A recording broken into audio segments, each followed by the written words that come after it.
नमस्कार बच्चों। हम ज्योग्राफी का 5th chapter major domains of the earth पढ़ रहे थे। इस चैप्टर में हमने लिथोस्फीयर और कॉन्टिनेंट्स पढ़ लिया था और आज हमें इस चैप्टर में हाइड्रोस्फीयर पढ़ना है। ओके, सो हाइड्रोस्फीयर से शुरू करते हैं। The Earth is called the blue planet. More than 71% of the Earth is covered with water and 29% is with land. हमारी जो अर्थ है उसे हम ब्लू प्लेनेट बोलते हैं। क्यों बोलते हैं? क्योंकि लगभग 71% से ज़्यादा जो हिस्सा है हमारी अर्थ का वो वाटर से घिरा हुआ है और 29% जो हिस्सा है वो ज़मीन है। तो हम लोग जब अंतरिक्ष से अपनी अर्थ को देखते हैं तो 71% हमारी अर्थ पर वाटर है, तो इस वजह से वहाँ से हमारी अर्थ कैसी दिखती है? ब्लू। तो इस वजह से हमारे प्लेनेट को क्या बोलते हैं? ब्लू प्लेनेट, अर्थ को। Okay, hydrosphere consist of water in all its forms as running water in the ocean and rivers and in lakes, ice in glaciers, underground water and the water vapour in atmosphere all comprise the hydrosphere. हमारी जो अर्थ पर जो water है, ठीक है, वो सभी forms में अवेलेबल है, जैसे ओशियंस में, रिवर्स में, लेक्स में, ग्लेशियर्स में, जो अंडरग्राउंड वाटर है वो है। इसके अलावा वाटर वेपर है। तो ये सब मिलकर क्या किस में आते हैं? ये सब क्या बनाते हैं मिलकर? ये हाइड्रोस्फीयर। जितनी फॉर्म है ये सब हाइड्रोस्फीयर के अंतर्गत आती हैं। आगे बढ़ते हैं। More than 97% of the Earth's water is found in the oceans and is too salty for human use. हमारी अर्थ पर जितना भी वाटर है उसका 97% वाटर जो ओशियंस हैं उनमें है, महासागरों में हैं। और कैसा है? वो सॉल्टी है, उसे ह्यूमन यूज़ में नहीं लाया जा सकता क्योंकि वो खारा है। A large proportion of the rest of the water is in the form of ice sheets and glaciers or under the ground, and a very little small percentage is available as fresh water for human use. Hence, despite being a blue planet, we face a shortage of water. जो हमारी अर्थ पर जो बाकी का जो water बचता है वो जो आइस सीट हैं, ग्लेशियर्स हैं या अंडरग्राउंड वाटर है उसमें है। ठीक है, तो हमारे जो यूज़ के लिए जो वाटर है वो बहुत ही कम पाया जाता है। हाँ, उसकी बहुत कमी है। इसी वजह से हमारी अर्थ को ब्लू प्लेनेट कहने के बावजूद भी हम लोगों को जो वाटर की जो स्कैरसिटी है, जो कमी है, जो शॉर्टेज है, वो हमें फेस करनी पड़ रही है। ठीक है, चलिए कोई नहीं, आगे बढ़ते हैं। अब हम एक एक करके ओशियंस के बारे में पढ़ेंगे। ओशियंस की बात करते हैं। Oceans are the major part of the hydrosphere, they are all interconnected.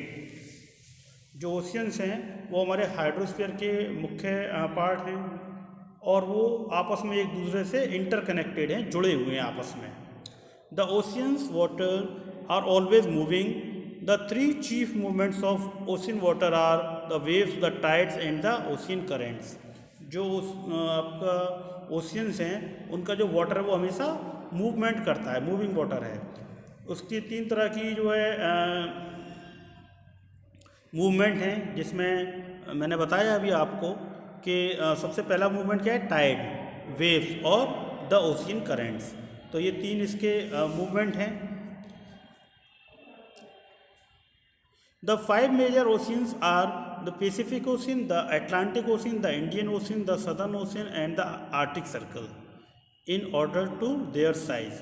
इनके आकार के हिसाब से, इनके साइज़ के हिसाब से जो 5 जो मेजर ओशियंस हैं उनके नाम मैं आपको बता दूं। सबसे बड़ा कौन सा है? The Pacific ocean. उसके बाद the Atlantic, the Indian ocean, the southern ocean and the Arctic ocean. ये 5 ओशंस हैं।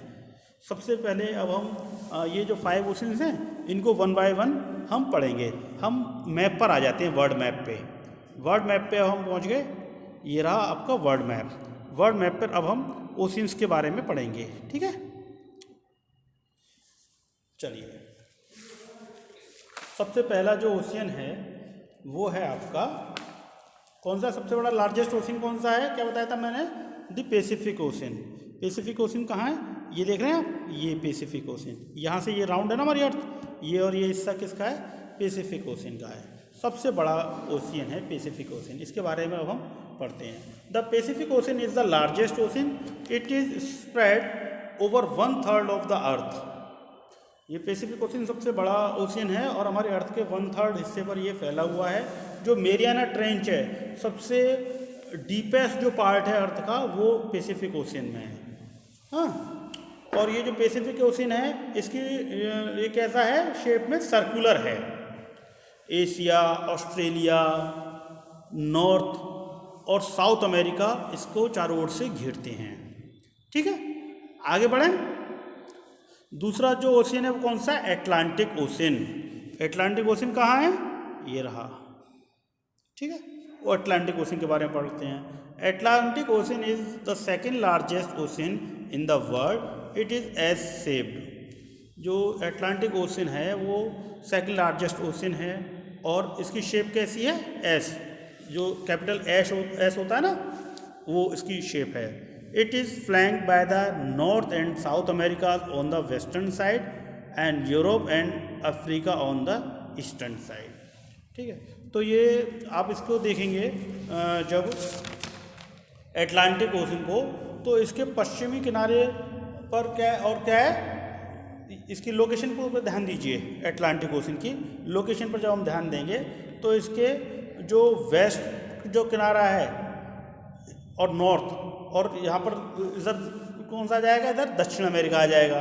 और इसके पूर्वी किनारे की तरफ क्या आ जाएगा? यूरोप और अफ्रीका आ जाएगा। आपको दिख रहा है इस तरफ, और यहाँ इसकी डायरेक्शन देखेंगे। अटलांटिक जो ओशियन है उसकी जो कोस्ट लाइन है वो बहुत कैसी है? एकदम वो है इंटेंडेड, मतलब दंतुरित, इरेगुलर, अनियमित। तो इसकी जो तटरेखा है वो दंतुरित है और इरेगुलर है। तो इस वजह से इसके जो नेचुरल हार्बर्स हैं, ठीक है, वो उसके लिए, पोर्ट के लिए बहुत ही आइडियल जो है कंडीशंस ये प्रोवाइड कराता है, आइडियल लोकेशन। तो इस वजह से यहाँ पर सबसे ज़्यादा कॉमर्स के लिए ये पॉइंट ऑफ व्यू से, कॉमर्स के हिसाब से बहुत ज़्यादा महत्वपूर्ण है और दुनिया के सबसे ज़्यादा बिजिएस्ट ओशन में ये गिना जाता है। सबसे ज़्यादा व्यस्त है ये महासागर, बहुत ज़्यादा ट्रैफिक इस पर रहता है। जो ट्रेडिंग है ज़्यादातर इसी महासागर से की जाती है, इसी महासागर के रास्ते। इसके बाद नंबर आता है the Indian ocean. Indian ocean कहाँ है? ये रहा, पढ़ते हैं इंडियन ओशन को। The Indian ocean is the only ocean name after a country, that is India. जो हिंद महासागर या इंडियन ओशन ही एक ऐसा ओशन है जो किसी देश के नाम पर इसका नाम रखा गया है। ठीक है, हमारे देश के नाम पर, इंडिया के नाम पर, तो इसे बोलते हैं Indian ocean. The shape of the ocean is almost triangular. इसकी जो शेप है वो कैसी है? ट्रायंगुलर है। नॉर्थ में ये क्या पड़ता है? इसकी एशिया, वेस्ट में अफ्रीका और ईस्ट में ऑस्ट्रेलिया। इसकी लोकेशन देख लिया आपने। इसके बाद सदर्न ओशन, सदर्न ओशन ये रहा आपका। The southern ocean encircles the continent of Antarctica and extended northward to 60 degree south latitude. आप देख रहे हैं एंटार्क्टिका की तरफ यहाँ पर, और extended northward to the 60 degree of south. यहाँ 60 डिग्री ऑफ साउथ की तरफ देखेंगे, यहाँ तक ये फैला हुआ है। इसके बाद नंबर आता है आर्कटिक ओशन का।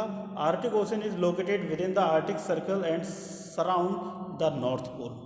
आर्कटिक ओशन को देखिए, ये रहा, देखिए जो आर्कटिक ओशन है वो जो आपका नॉर्थ पोल है, जिसे उत्तरी ध्रुव कहते हैं, उस तरफ है ये। हाँ, it connected with the Pacific Ocean by a narrow stretch of shallow water known as Bering Strait. ये जो आर्कटिक ओशन है ये पैसिफिक ओशन से एक शैलो वाटर स्ट्रेच है, नैरो काफ़ी, उसे बोलते हैं बेरिंग स्ट्रेट, बेरिंग जल संधि। बेरिंग जल संधि से ये जो आर्कटिक ओशन है ये पैसिफिक ओशन से जुड़ा हुआ है। It is bound by northern coast of North America and Eurasia.